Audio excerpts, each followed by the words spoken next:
Welcome to the Routing for Success podcast, the show where we interview today's top logistics professionals, giving them a platform to share their stories and best practices. I'm your host, Jake Hirsch. And I'm your host, Emily Blair. Today, we're talking to David Cooper. David is the owner of Lehigh Expeditors, a FedEx Linehaul contractor, and also the president of Haldy Tech Services. Yeah, Emily, David speaks with us a lot about finding and patching the money leaks in your FedEx P&L. You're not going to want to miss this one. This episode is brought to you by AP Equipment Financing. AP Equipment Financing can bring you the best deals on step vans, panel vans, cutaways, and more, deliver them straight to your facility, and finance them with low monthly installment options. Click the link in the description to this episode or visit apfinancing.com. David Cooper, welcome to Routing for Success. Thanks for having me. Thank you for being here. Today, we would like you to cover a few different aspects of FedEx contractor expense buckets, if you will.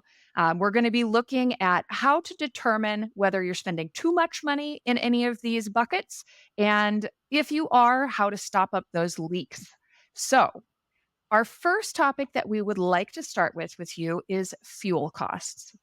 Can you tell me a little bit about kind of what you do, little introduction, and then how, when you're looking at a contract, how you determine where the money leaks are for fuel? Yeah, well, I love that you're starting there. So we've been saying for probably the last year or so, I've been kind of pushing my P&L structure out to people. And we set our P&L up in buckets, and the first one is fuel. So we start with revenue, and we split out actually all of fuel revenue from your gross revenue. So we get a trip revenue number, which is basically everything but fuel. And the reason we do that is FedEx reimburses us almost on a dollar for fuel. But there are ways to make a little bit of money with that. The first is just getting good fuel economy with your tractor. So if you're not paying attention to that number, you should. Especially after this past year, the new contracts, it went from about 6.4 up to almost 6.9 miles per gallon as being the assumed MPG for contractors. That was a pretty big hit to us, really. So I used to make about 4% on fuel, and it dropped me down to around 2%. My trucks, we run very flat stuff. I'm domiciled down in Savannah, but we run very flat terrain. I have very well spec tractors that are Mack and Volvo that are set up to run very lightweight stuff, and we get well over 8 miles per gallon. But even that, just that change in the 6.4 to 6.9 put a hit to it. The other part with fuel and missing money is a lot of times it's just not having the right fuel card or not buying fuel from the right places with the right fuel card. So we see it a lot of times with contractors, if I'm helping other guys from the services side, where they'll have a temporary fuel card in their system. And so they're used to, if they've signed up for the, just a regular FedEx T-Check card, they get the discounted pricing at Pilot and Flying J's, as well as all the FedEx yards. So they're buying at cost plus zero. So for anybody that's watching this that isn't familiar with this, right? If you see a sticker and it's $3.85 on the big marquee outside of a Flying J, if you're buying with a FedEx card, you're probably getting it somewhere between $3.25 and $3.45, just depending on the state and the discount there. But we get a pretty big price gap there. By that token, if you're not buying at one of those stations, so if you go to a Quick Queue or anywhere else that's not at Pilot Flying J, you're paying that full retail. And FedEx is only reimbursing us on that lower cost. So you're buying at $3.85 and FedEx is only reimbursing you at $3.20. You're automatically throwing out 65 cents a gallon of whatever thing you buy. So that's the big thing we use. It's having the right fuel card, right place. REL, I know probably don't want to mention those guys, but it's their fuel card is fantastic. It is. I mean, that's one of the best things they do. I mean, they've been good for the community with that. But if you're not doing that, I think you should. I think you guys have been big proponents of it. I've heard other people mention it on this podcast. But REL, you get the same Pilot and Flying J. It's a parent-child relationship with the card with FedEx's. So it's the child account. So they also locked in TA and Petro. So the parent discounts float down, but the child discounts don't go up. I don't know why that works, but that's how it is. So if you have the REL card, you actually get the big four. Basically everywhere but Love's. I think with the T-Check card, I could be wrong. I think you get some discount at Love's, but it's not enough to make it compared to the other. But the biggest places we see with fuel missing is either, I hate to say it, but old equipment that is just not getting the right mileage, or bad spec equipment. I've seen some contractors. I don't know the guys. I've tried to meet one guy because he had one of the most, beautiful trucks I've ever seen. It was up in Albany, New York. He had a Pete 389 that was all chromed out. It was a trucker truck. But the dude has to be getting like 5.5 miles per gallon at best. Like, you're losing money because of this beautiful ride you've got. But it is what it is. I could keep going on fuel forever, but the key takeaways are: have the right fuel card where you're getting the big discounts, where you make sure you're buying at what FedEx is reimbursing you at. Contractors that put out policies of buy all your fuel on the yard, you're gonna, you should break even every week, right? As long as you're getting the right fuel economy. If you can play the game of, if fuel's going up or fuel's going down, you can make some money or lose some money trying to buy off the yard. But safest plays, buy on the yard, or have one of the REL or just the FedEx T-Check card and buy at those fuel sites, and have the equipment that gets you the fuel economy you need. That makes a lot of sense. David, how are you training your drivers to stick with the Flying J pilot where you get those discounts? And if they are consistently not going to the places for fuel that you ask them to go, what direction do you go? How do you train them? So I've been taking this a little step further than I would say most will. I've actually created a full map where I've got every location, and I've been working with Haldy a lot on this, so it's coming for those watching. Or if this video actually might be out before this video gets out, I don't know how that'll play, but we've been working on it where it's we've got every Pilot, Flying J, TA, Petro site listed across the country, and we watch what the fuel prices are and what they're doing. They update their prices on a regular basis, and they're updating the sticker price, but there's some correlation to the wholesale. But we are literally trying to map and predict where is the best place to buy fuel. Unfortunately, with a lot of my runs that I run, Savannah doesn't have fuel on the yard. So in a lot of places we go, we don't have fuel on the yard. So I don't have the luxury of saying, hey, fill up on the yard, because there's no fuel there. So we have to go to the off-site locations, and we have to do it. And it's pretty wild how some weeks it's better to buy at TA, and next week's it's better to buy at Pilot. And then it's depending on situations in the Opus. It's Florida, when we're passing through and have a route that goes kind of from Savannah, like down through Alabama. And some weeks it's better to buy in Georgia, and the next week it's better to buy in Florida. But we're updating it on a daily basis. I know it's way above and beyond what most are doing. Most guys that I talk to, what they're doing is they are mapping, if they're using Haldy Tech or similar software, right? Or even if they're just an REL customer and they're getting their daily fuel spend reports, they're looking and seeing where they're buying fuel and the then reimbursement from FedEx, and checking basically their net fuel revenue for the week. And they're mapping, hey, I should buy at this location, right? There's certain spots along the way. For instance, I did this years ago, and this was before there was Haldy Tech, this was 2017 probably. And I'm doing it with pencil and paper, but we had a run from Albany, New York to Columbus, Ohio. And when we were looking at it with the reimbursements from FedEx and everything else, if we bought fuel in Pennsylvania, we made more money than anywhere else. And we were only in Pennsylvania for, it was like probably 40 miles of the entire trip of the 600-mile stretch. But because of the IFTA rates and because of everything else involved with it, with the spread, we made the most money buying the most expensive fuel along the map. Wow. So we were buying the highest price fuel, trying to explain that to your drivers. That takes some conversations. You asked an important question if I would do it with drivers. I've actually paired up lately with a company called Rocket CDL. New guy, younger guy out of California, that he's all about gamification for this.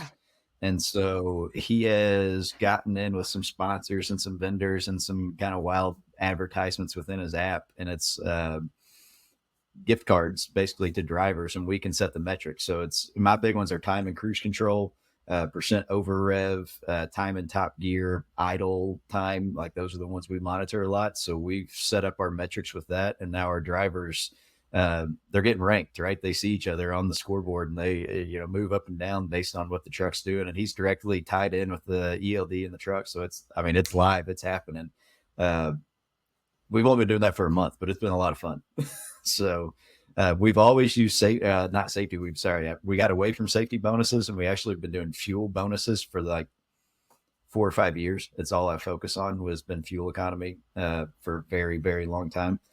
It's always been our biggest expense outside of drivers. And really, when I first started looking at this, it was a bigger expense than what drivers were. That's kind of flipped in the last couple of years. But fuel has always been what we keyed on. And I've been big on trying to incentivize drivers to drive more fuel economically. And I think you can tie that to safety, right? If a guy's not hammering the pedal, if a guy's really just sitting in cruise control, staying in the right lane, minding his business, that's best fuel economy. And that's a safe driver going down the road, in my opinion. That's awesome. So I love that gamification. I think that's really fun. Yeah, it's pretty neat. And the drivers buy into it is awesome. That's what's really cool is because we've got a private chat space within our drivers lounge website. And like now the drivers in there, like talking smack back and forth to each other. That's pretty funny. Is it like a game platform where they're like cool little characters popping up and like a Duolingo kind of thing?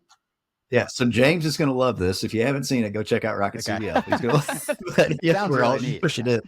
But yeah, it's like kind of like the Olympic scoreboard, right? Or like a golf match scoreboard, but it's like the guys are moving down. It's, you can decide how many of your drivers are gold level, silver level, and I don't know what, but it's gold, silver, bronze, right? It's, but they move up the board. And so they have different rankings, and we have our safety tied to it. So it's tied in with safety forward. But we've also got they got the ELD integration, and really he's got the Lytics integration also. So it ties all of that in. So it's safety and fuel economy is what we're basing it towards. But yeah, I say that maybe you shouldn't be doing it, but he's getting ready to go live with it. I know, but we've been in beta for him for a while. So it's interesting, but yeah, it's a cool product. We got into it because I watch Freight Waves all the time. I'm sure you guys do too, but all these stuff about Knight Swift and Conway, they're hiring chief happiness officers, and they're all looking into how they can promote drivers and do more for their drivers and all this stuff. And it's like, we got behind that in a big way. Is how could we make their job more fun, more exciting, get them engaged in it more. And that's what we're going for. Do you feel like that's helped with both their performance as far as, the fuel efficiency and the safety? Has it also helped with retention, do you think? I do believe so. So I just had my BRM with FedEx, and my retention or my turnover rate was like 23%, and like industry average, I don't know, it's like 170 something. So I would say yes. We haven't been doing it. I mean, we've been doing that for a while. I mean, we've always tried to treat drivers right. I've always been big on find the right person, and once you do, it's a lot cheaper to keep them happy than it has been to try to find the wrong person again, or the right person again, I guess. So we've been big on retention, and especially I've been lucky enough. I've had pretty stable runs, stable freight, good environment, healthy environment for work conditions. I'm in a really good spot where we're at. And so my driver's been happy, and they've been happy for years. I've kept the same dedicated lanes for the last, I think, 2 years now. So the guys they're status quo. They're happy. So now that I'm giving them gift cards with this, and actually I'm not even giving them now that Rocket CDL is throwing them gift cards every month, they're even happier. So David, with circling back just slightly, with incentivizing for fuel efficiency, not safety, I know you said that they're intertwined, but have you seen a drop in your safety score at all with that? Yes, absolutely. 100%. Yes. So, when hitting the drivers, and I actually was at a Matt's show probably 2 years ago, and one of the big keynotes on it was with a safety guy that it was all tying fuel economy to safety. And so that's where I drove this from. So it's not anything coming from me. It's like most things I do. I show up to an event, I listen to the smart people in the room, and I go, yeah, we can do that for my company, and I take it back in house. So it all came from this guy, right? He was tying the keeping your foot out of the pedal and keeping it in cruise control. And especially with I think that's been bigger with the newer trucks, right? We've got lane departure on our trucks. We've got all the bells and whistles that go off. And so if those drivers are more or less letting the truck do what it does, especially on the runs that I have that are PM dispatched southeast United States, low traffic highways, it sets myself up for success in a big way. Eliminates a lot of room for failure with that. So I think it's twofold on that side of it. I do think that I think you can directly tie fuel economy and having your drivers slow down, take it easy, not push things to the limit. Obviously, that's a safer situation running. I think if then you can take it to a new level and say, hey, if you guys drive 65 versus driving 68 or 70 that every driver wants to go, it actually takes the fuel economy of the truck from 7.7 to 8.1. And that is this many dollars in my pocket per year. So that means I'm going to put this much of it back into yours. Thank you for driving 65 miles per hour. That goes a long way. And if you haven't done that math and seen what it does for your fleet, if it doesn't do it for your fleet, go talk to your dealer, go talk to somebody that's you're buying your trucks from because you got the wrong spec truck, right? And that's what it comes down to. So get the right truck on there, have them set up crazy low gear ratios because we're hauling lightweight. And if you're in the mountains, sorry, don't listen to me, I'm wrong. But if you're running southeast, if you're running where you're going flat land, crazy low gear ratios, lightweight freight, get the lift axles if you can. Thank you, Dave Tomash, for that tip. Do everything you can for the most fuel economic truck you can get on the market, and train your drivers anything you can do to keep their foot out of the pedal and let the truck do its thing. I run all Volvo Mac, and I've been that way for a while. What I like most about it now is the new tractors will actually, and I should know what they call it, and it's skipping my head right now, but like the truck learns the route that you're on. And so if you do the same thing day in, day out, it knows that the 3% gradient is coming up. And before you get there, it will give more RPM to the truck so that it doesn't have the lug and then have to downshift in the hill. The trucks are amazing what they can do, but you have to put it in cruise control and let the truck do what it does. Wow. So that's what I train drivers to do and they say it's, people call it steering wheel holding and not drivers at that point. No, I'm sorry. That is using every tool at your disposal, as best you can. That's great. I'd like to circle back, kind of way back at this point, sorry, to talk a little bit about where you find the information.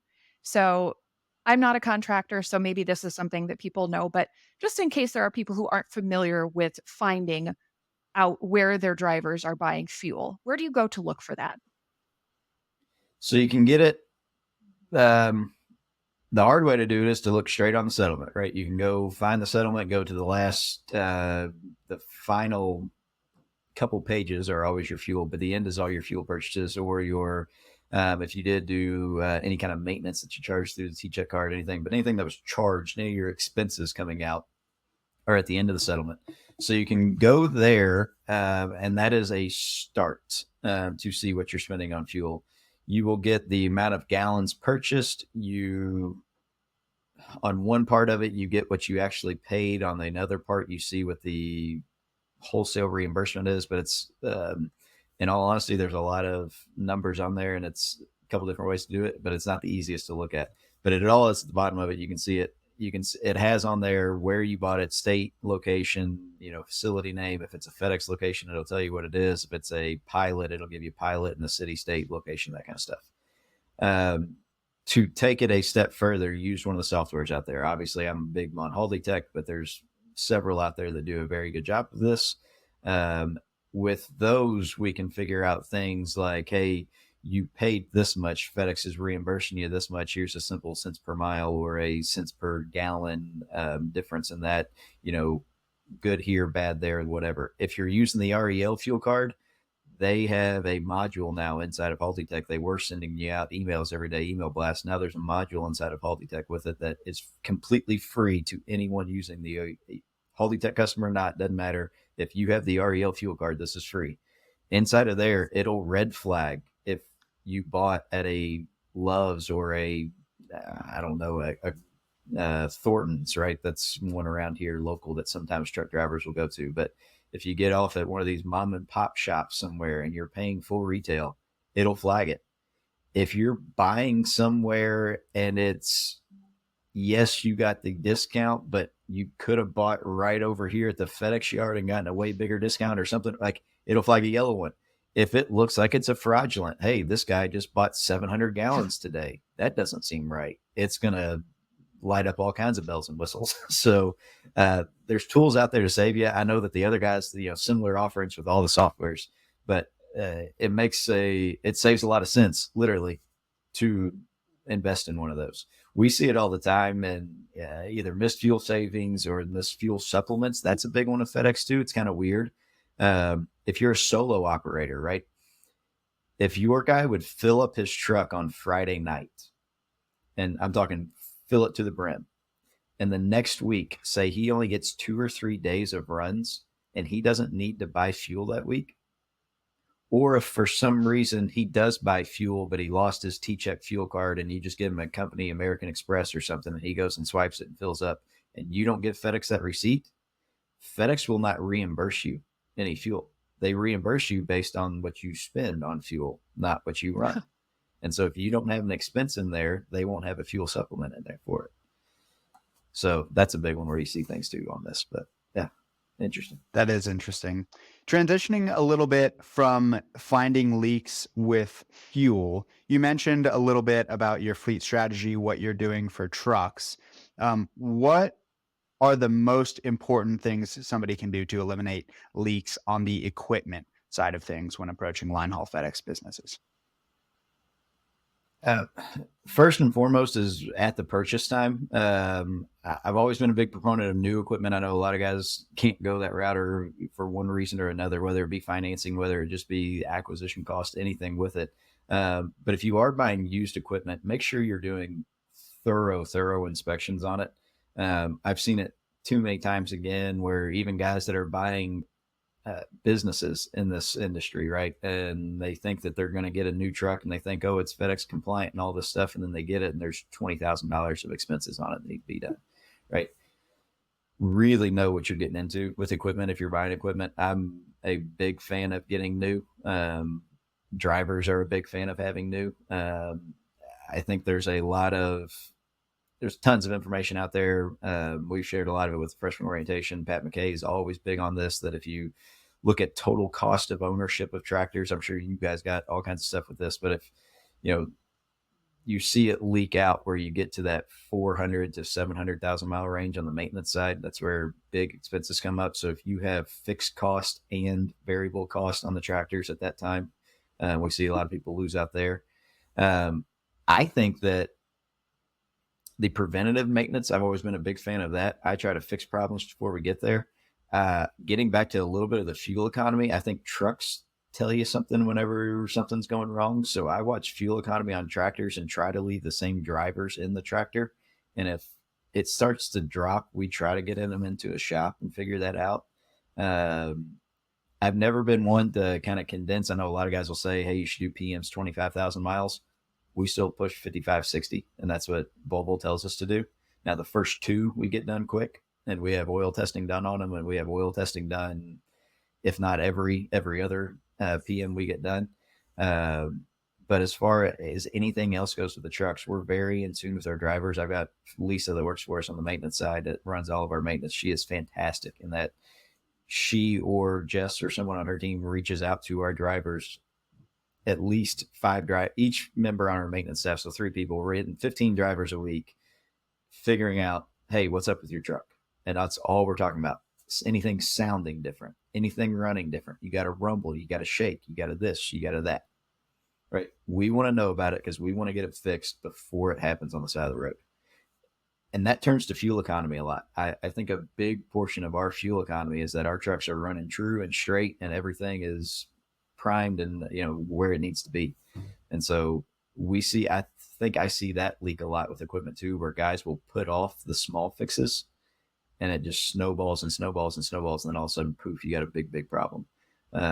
We've been able to limit our equipment cost from, I've got trucks now that are pushing, we bought brand new that are pushing almost 1 million miles. And even on those, I think our highest equipment cost for the 1 million miles total, or, maintenance cost on them is at like 7.2 cents. We're keeping that first 400,000 or 500,000 miles under 3 cents a mile on maintenance. I truly attribute that to doing preventative maintenance and getting it done out in front. Listening to what's wrong with the trucks and trying to get it fixed. If you're looking at someone's revenue and expenses, how do you know when to advise them that they're spending too much on maintenance and repairs on a truck and it's time to get something different? There's a couple ways to skin the cat with that. So if we go back to how we structure P&L, we start with, and we'll skip a little bit, but we start with fuel, we go to drivers, and then go to tractors. Inside the tractors bucket, there are I've said earlier, fixed cost and variable cost.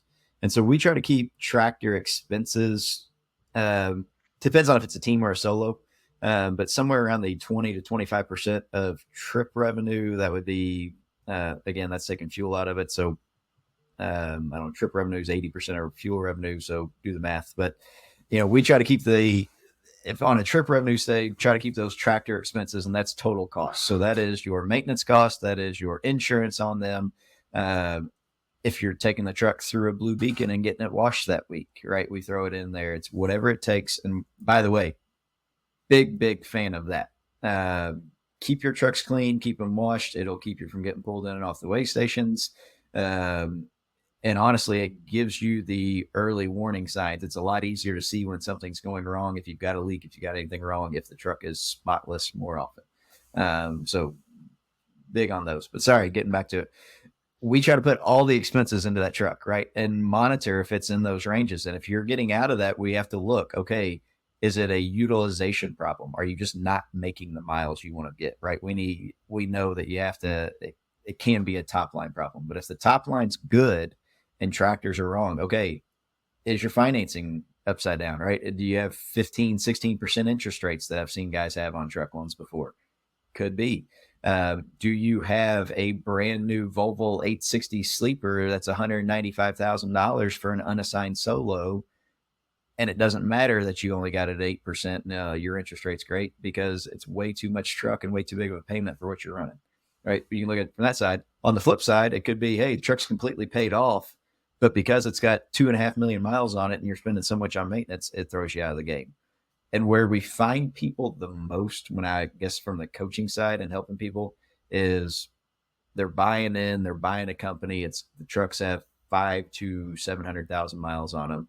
They're putting some type of note on the equipment, whether it's to actually buy the equipment or to buy the route or a combination of the two. But they've got the fixed expense and then they have the high variable cost because Volvos happen at 400,000 miles, somewhere in there. I think that Freightliners are a little bit later than that when the big ticket items come in. I think that Peterbilts are a hair just before that when the big ticket items come in. But if you don't have warranties on these, if you bought these secondhand and that didn't transfer for whatever reason, you have to be prepared and not have that high fixed cost, high variable cost to put you. I mean, we've seen guys with truck cost in the 30 to 40% of trip revenue. There's no way they're making money at the end of the day. David, something you said that I thought was really interesting that I haven't heard before is having your maintenance techs call the drivers. You said they call about 15 drivers a week. Does that mean that they have a list of all your drivers and just work through and call and say, hey, is there anything going on with your truck every single week? And then the week after that, they call the next 15 and the next 15? Exactly. So we're doing that with our FedEx entities and our maintenance department kind of runs all of our stuff we've got going. So they're cycling through quite a few drivers, but basically they hit every driver a month. Maybe I say that probably every 6 weeks, somewhere in there, but whatever. We're getting our guys trying to hit them in between the PMs is actually when we have this list. So it's not completely randomized. We hit our teams more often than we hit our solos. But we're trying to hit them, basically trying to talk to them about every 15,000 miles in their truck. So teams, we're hitting one driver or the other, right? So they're offset from one another. We're hitting them every 3 weeks. The solo guys, we can hit them in between there. But yeah, it's old school guys taught me that, right? Guys that forgot more about trucking and trucks than I'll ever learn. You got to listen to them. You got to know. You got to hear from them. You got to let them talk to you. And I think there's truth to that. I really, really do. I think, and not every driver can tell you. Like, I promise you, there are some drivers that we're calling and they're telling us, "Oh yeah, it's great. It's blah blah blah blah blah," and they just don't know equipment.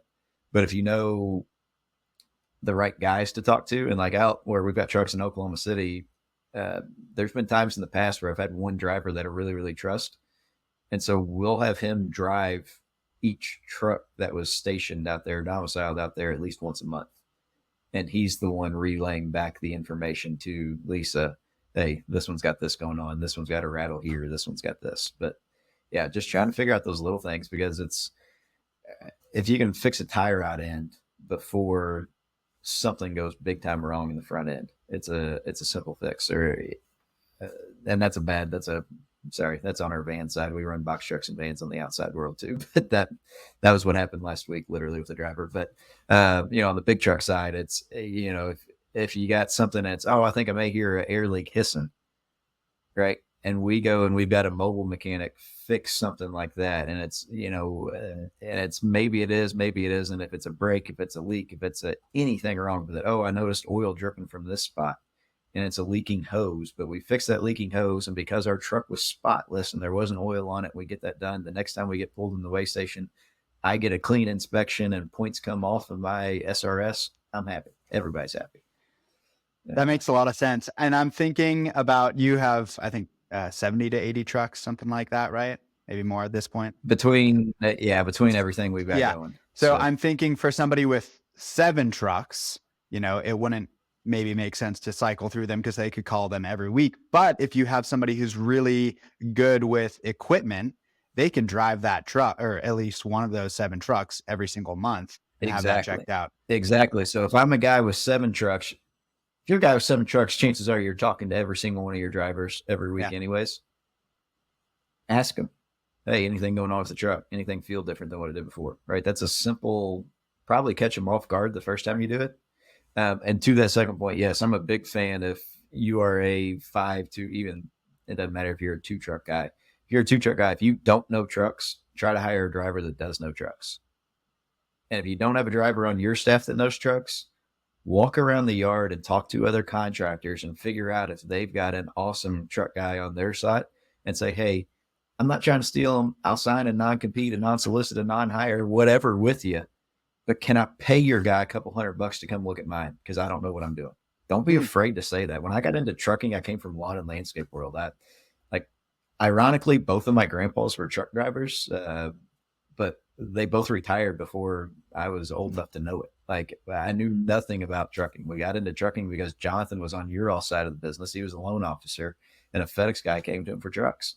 So don't be afraid to ask questions. It's everything I know today is because I've learned it from somebody else in this game. That is fantastic advice. And I feel like that's a good segue into our third bucket we're going to talk about today, and that is payroll.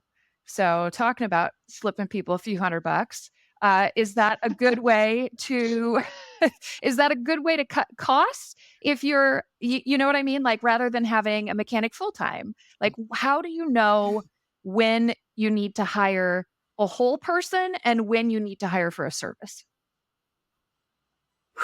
That is a great question. And I think it's changing on the daily basis. I think there are so many vendors in our space now that are offering fractional services, to where before we always used to say, if you were a 15 truck guy, 10 truck guy, you better have a safety person. Right? I don't think so anymore. I think there's plenty of fractional vendors out there. If you haven't seen, I'm not pitching a whole bunch of guys, but go look, you can find them, right?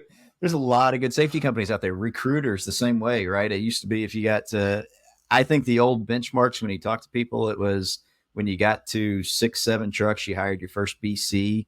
And when you got to 25 trucks, that's when you started looking at having some multiple people in the back office and stuff like that. And then once you got to 50, it was you were really kind of building the company, right? It's what we did, what everybody was telling us to do then. If I could do it all over again, I don't know. I think you could simplify things in a big way by finding your fractional bookkeeper and CPA and finding your fractional recruiter, safety, truck maintenance. Like there are companies out there that will do complete fleet maintenance for you, that will call your drivers and have those conversations with you. There's a lot of stuff out there. Yes, a lot of people are offshoring a lot of things with that. I did it in-house. I've got offshore employees that are handling just the people I was talking about. 2 of the 3 that are making those calls are making those calls from the Philippines. But get used to that and use the vendors at your disposal. Find ways to do that and make it happen. I hope I answered your question the right way there. I'm not sure. Yeah. Yeah. Absolutely. Actually, before you keep to get back, I guess, real quick, I said pay them a couple $100. Obviously do that the right way with payroll companies and stuff like that. We would never endorse anything different. More so pay the contractor. And that's why I say talk to the contractor, because that's the way we do it. I won't pay another guy's driver directly. I'll give the contractor money. You run it through your payroll. You do it that way. So set it up that way, which also gets a little bit interesting now because there's language that says you can't have a TSP as a vendor to TSPs, but try to make that work. Yeah. Interesting language. So I have nothing against a little side hustle. I mean, that makes total sense, but we're talking about, having fractional employees, being efficient with your payroll. You mentioned something that's really interesting about having, sounds like a virtual assistant somewhere in the Philippines. Could you share a little bit more about that? Yeah. So I stole that one idea from Haldy also. He's had some just personal assistants on his kind of some other business ventures he's had, but he's had a couple for him for a while. We partner with a company called Ballaroo that does a lot of the hiring services and training and logging of training material to retrain the next hires and that kind of stuff with it. But we did that for our own benefit probably close to a year ago. Been going pretty well with things. We started with payroll and went there just because the settlement comes out Tuesday night at 9 p.m. and it's really hard to find people stateside that want to work their tail off to get everything that needs to get done with payroll. So we found people over there working their daytime and, they start the pre-processing and they're running it, putting it into Aldi Tech and doing what all that does and firing the emails out to the drivers. Cause we've always been big on payroll and to make sure payroll's right. I think that's the biggest or quickest way you can lose a driver is not paying them right. So we send out, hey, here's what you said you ran last week. Here's what FedEx says you ran last week. If there's any discrepancies, if anything looks wrong, please let us know within the next 24 hours. So that goes out immediately Tuesday night. That's what they're sending out. But again, there are services out there for other fractional services. We built it in-house because I did it a year ago when I didn't know that there's probably 3 vendors that will do this exact same thing for a fraction and you don't have to build it in-house. So there's all kinds of savings out there. Where we see people, I guess, lose a little bit of money on payroll is not understanding on the team side. I think per diem, a lot of guys kind of screw that up. I've seen it with a lot of, I guess, contractors that I've been coaching and helping out and really they do it as an addition to pay instead of making it a portion of the pay tax free. And you can do it however you like, but you got to look again. If you look at that bucket and bucket of drivers, and we're talking about the payroll portion of that, I throw advertising costs for, if I'm trying to recruit drivers into that bucket, I call it, driver benefits, whether it's the 401k plans, whether it's their insurance plans, whatever I'm paying that's going to retaining or keeping or finding a new driver, we throw into one bucket. We say we want that solo side to be somewhere in the 40 percentile rank. We've seen guys in the 30s, 30% of trip revenue. Most guys fall in the 45 to 50. Team guys get a little bit higher than that. But again, your tractor expenses are lower. So your employer, your driver expenses can be a little bit higher because there's 2 guys in a truck. So most team guys are running somewhere 55-ish% of trip revenue on their payroll expenses. But where you see guys lose that is if benefit, or sorry, not benefits, but not counting benefits, right? If they hear at a show, I should be paying drivers 55% of income, or on the spots, I've seen guys do this at spots. I had a guy come to me, he's like, man, you said at a show one time that you pay your drivers 33% of spot revenue. I said, yeah. And he goes, well, I've been doing that. I'm losing my tail. And I looked at it, and he's paying them 33% of total gross revenue for the tractor, including the fuel revenue.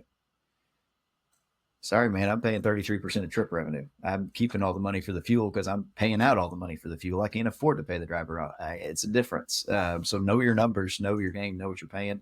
Minimums can bite people. A lot of contractors, we've always offered minimums, but we have ways to make them fair for both employer and employee. Minimums? What do you mean by that? I'm not familiar.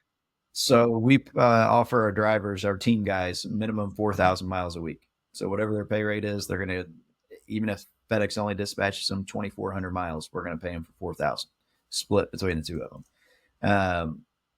Now we've got probably 3 pages of, you got to do this, this, and this, and this, and this to qualify for it, right? One of them being is if they don't get dispatched out on a day they're supposed to, they have to go and do a test drive of their truck, get their truck washed, and report in to maintenance if anything is wrong with it. That's a great tip. Right? If you're off, you're not sitting home doing nothing, come do something for me. If I'm paying you, you're going to give me something I can work with. So a lot of times we'll try to catch maintenance stuff there, do that things. But when guys don't have those policies in there and they're just paying drivers to sit, whether they're getting work or not, a lot of times on the unassigned boards, you'll see this. And then earlier this year, freight goes south and you're kind of held to it, right? You have to have a driver sitting there when FedEx has a load for you, but the driver's got to get paid whether they got a load or not. It's interesting. So that's the minimum side of it, is guaranteeing a driver almost a salary more than a per mile or per hour pay, which is how most guys pay. You can't pay by salary, but you can offer a weekly minimum. We'll guarantee you this. I say that depending on the state, you can't pay by salary. There are some states you can. And I'm sorry, you might have said this, but are those minimums, is that only for teams or is that for all of your drivers?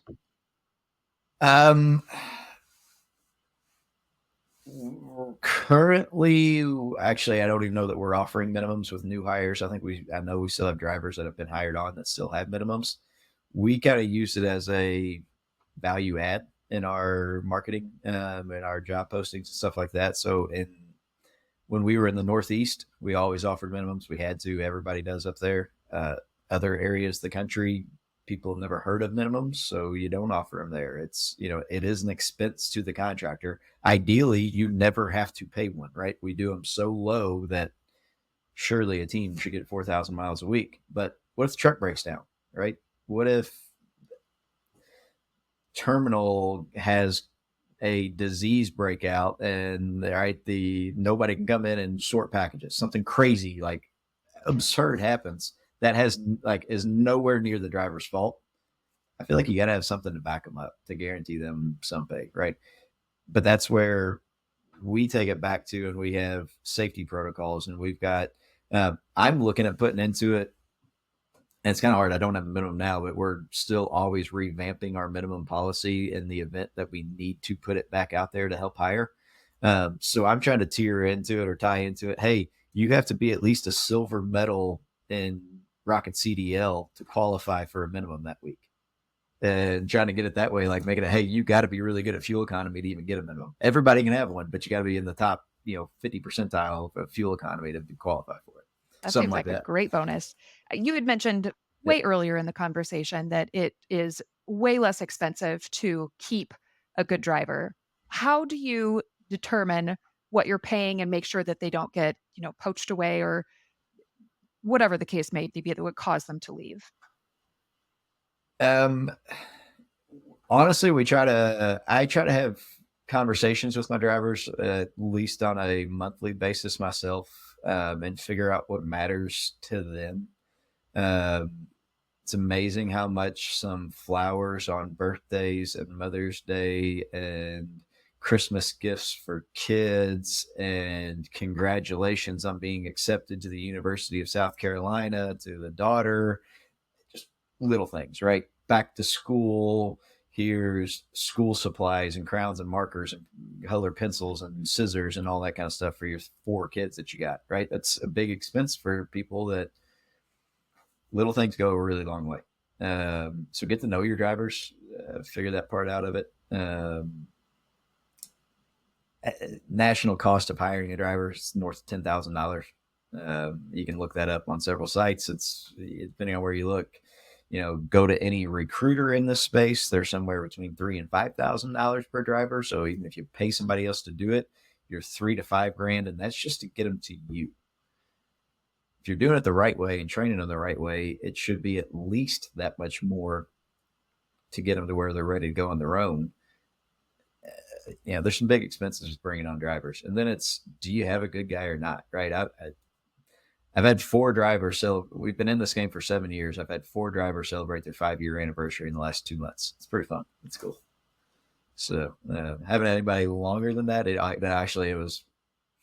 I don't think we were hiring the right way for the first 2 years. I think we were filling seats and not hiring professional drivers. So no offense to the guys who were running for us in those years. So David, we're approaching our time mark, and I want to be respectful of your time. I really appreciate you coming on. You have several other businesses as well as your FedEx contracting business, Haldy Tech, coaching businesses. How can people find out more about you, and where should they go to see more? Please come see us at the summit. That's coming up. Today's early May, so May 3rd today. But in a month, we're going to be in Dallas, June 12th through the 14th, I believe, are the dates on that one. Really looking forward to being down there and seeing everybody. We're expecting pretty big crowds on that. A lot of vendors are stepping up in a big way to educate people in a big way. I've been in charge of all the panels on that with stuff. So yeah, the other businesses I got going, it's linehaulnews.com, linehaulsummit.com. If you haven't checked out linehauluniversity.com, there is all kinds of free educational content of how to do everything we were talking about today and much, much more that we've put together on there. So go check that out. But yeah, it's weird. Everybody asks me why I started doing these other things. It's, I love being a TSP. It's been a lot of fun. Never saw myself getting into trucking. My brother and I were just talking about that yesterday over at the big week this week. Sorry, I'm a little groggy and in a sweatshirt. It's Derby week here in Louisville. So we were at the track all day yesterday and I was feeling a little rough this morning. But yeah, good stuff. But we were talking about, never saw ourselves get into trucking whatsoever, right? And poof, here we are. And now I'm finding myself in the center of this world. And it's how'd you get here? Why'd you do it? Everything else. It's everything I know, I said it already once here in this game, everything I know about any of this, I've learned from somebody else, right? I met Dave Tomash. I met Al Sheely really early on this game. You all had him on there. We were with Al in Hagerstown, I think in 2017 is when we got into Hagerstown, we were there. Gary Martin out in California taught us the ropes of trucks early on, some really good guys that have been doing it since the RPS days, right? Guys have been in this game forever. Dave Tomash has taught me a ton. Randy and Eric have been awesome to us. We got in at a time where we were the little guy everywhere. Nobody really knew it. So I don't think we ever scared anybody. We had 4 or 5 trucks and 20 buildings, but nobody really knew that. We were just the little guy everywhere. So it's everybody kind of took us under their wing. We were the guys that didn't know trucking. We didn't know this. We didn't know that. And we were flat out open and honest. I don't know what I don't know, but I'll listen to anything you'll tell me. And so that's why we started this Linehaul News stuff. And it's blown up. We had it started in April or last year, and we were in Atlanta and had 125 people there. And now we're throwing within a 6-week time frame, we throw together a safety stand-up in Indianapolis because Ariel wanted to, and we did it. So yeah, we throw this together in no time, and poof, we got 70 people in the room, and everybody's having great conversations. Everybody's talking about how they can make their business better, how they can run more efficiently, how they can be safer. And that is what this is missing. That's why everything we did in this game was because I networked with other people, and there was no way to do it. I just did it because I was hopping on planes and flying all over the country, and nobody saw me as a threat. I still don't see other contractors as threats. I firmly believe that if we run safer, if we run more profitable, it allows FedEx to bid better to their customers, which means more freight for us, and all of us want more volume. So give me more trailers, give me more miles. It's what we're after. Learn from the guys around you. Don't reinvent the wheel. Go to linehaulnews.com. Go to Linehaul Summit. Please show up there. It'll be fun. It'll be a whole lot of fun, but a lot of good information there. I'm super excited about the content we're putting out there. If you want to know anything about Haldy Tech or Haldy Tech services, reach out to me. You can give me a shout. HaldyTech.com. You can find us all on there. But yeah, I'm not hard to find. I'm kind of hard to get a hold of sometimes. Sorry about that. Phone it's Derby week. But, you're forgiven. Yeah, yeah. But we're having a lot of fun doing all this stuff, and it's all because, I truly believe it helps make people better. I know it made our business better, so hopefully it'll make others better in the process. That's awesome. Too. Well, we've got 3 questions for you. We're asking every contractor we interview before we let you go. So the first question is, what is one of the most worthwhile investments that you have made into your FedEx business? Ooh.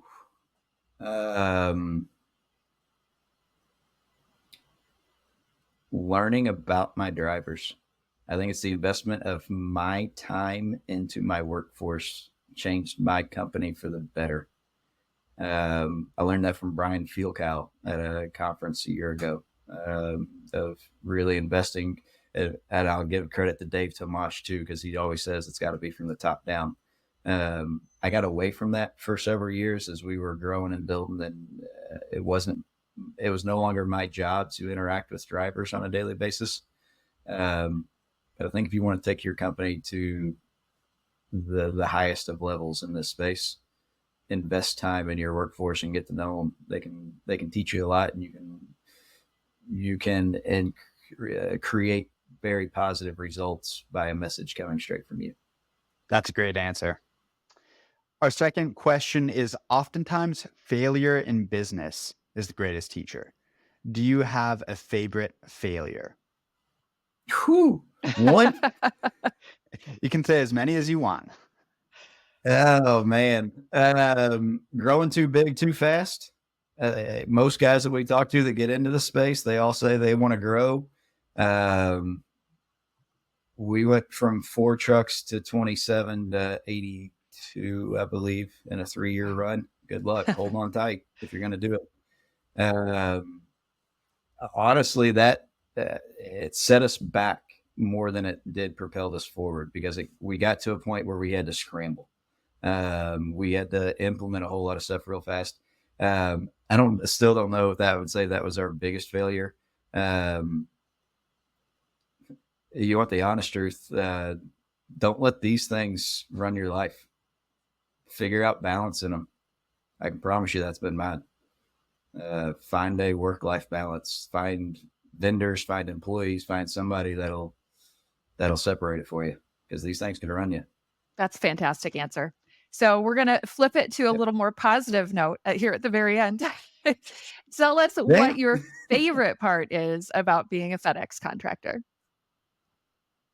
Ooh, that's an easy one. It's these conversations. It's the people that I've met. I don't hide anything about it, right? I'm small town Southern Indiana, and this has exposed me to a world unbeknownst to most around here. But it is definitely the community. I've been in a lot of different business industries, and I worked on golf courses for a long time and got around some very high net wealth individuals, and always a competitive drive. And I think it used to be that way. Like, I used to really hate that side about FedEx. We've gotten out of hubs. So like, people always ask why we started selling, and it wasn't because we didn't like what we were doing. We didn't like being surrounded by other contractors. So if you're a contractor on here, listen to this, be nice to your other contractors, because you might have some guys leave your hub that were helping you out or we're doing something for you. But right, we got out of areas because we weren't being treated the way we wanted to. That was sick. Yeah. All of man, this was a great episode. Really appreciate having you on. Thank you so much for your time, David. Well, I appreciate you all having me with it. So it's been fun. Yeah, it's this community. Like I said, it's being good to the people around you. There are very few spaces in business that I've stepped foot in where people are here to create something bigger and better than they dreamed of. And I think that's the common denominator between most entrepreneurs and most TSPs in this space, is they got into the space and they're in it for the ride. They're in it for the run. They want to build a business. They want to treat people the right way in doing so. Yes, there are the bad apples out there that are cutthroat business guys, but the majority of people in this space see it as an opportunity to take their life to the next level and help a whole lot of people along the way in doing so.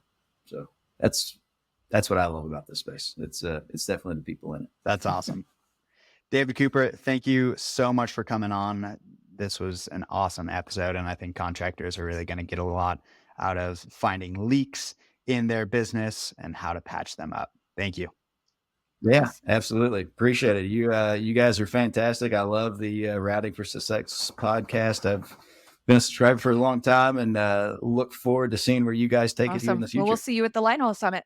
Routing for Success is brought to you by AP Equipment Financing. In today's competitive market, it is essential to acquire the right trucks at a fair price and finance them in a way that makes sense for your business. Leveraging their extensive network of truck and van suppliers, the experts at AP Equipment Financing will help you locate the best deals on step vans, cutaways, panel vans, and more. Deliver them straight to your facility and finance them with low monthly installment options. Click the link in the description or visit apfinancing.com for more information. Routing for Success is an independent production of AP Equipment Financing and is in no way affiliated with or endorsed by FedEx Corporation, FedEx Ground, Amazon, or any other logistics company discussed herein. Thank you for joining us for this episode of Routing for Success.